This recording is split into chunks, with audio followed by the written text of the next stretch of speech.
Welcome to our channel, where we dive into the latest updates and tips for navigating your favorite social media platforms.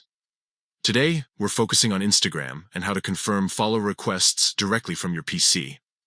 This feature is especially useful for managing your online presence efficiently. First, let's get started by opening Instagram on your PC. Once you're logged in, you'll notice a menu on the left side of the screen. This is where you can access various settings and features. Click on the notifications icon, which is usually represented by a bell or an envelope, depending on your interface.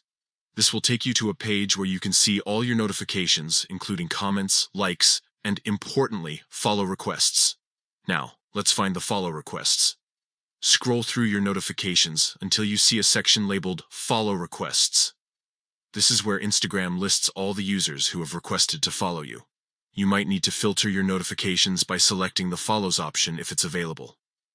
Once you've located the follow requests, it's time to manage them. Click on the Confirm button next to each request to approve it.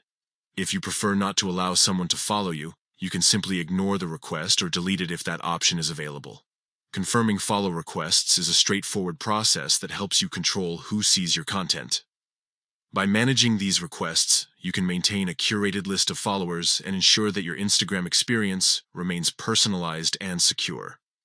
In conclusion, confirming follow requests on Instagram from your PC is a simple yet powerful way to manage your online interactions. Whether you're a casual user or a professional, staying on top of your follow requests can enhance your overall Instagram experience. Thanks for watching, and don't forget to like and subscribe for more tips and tricks on using social media effectively.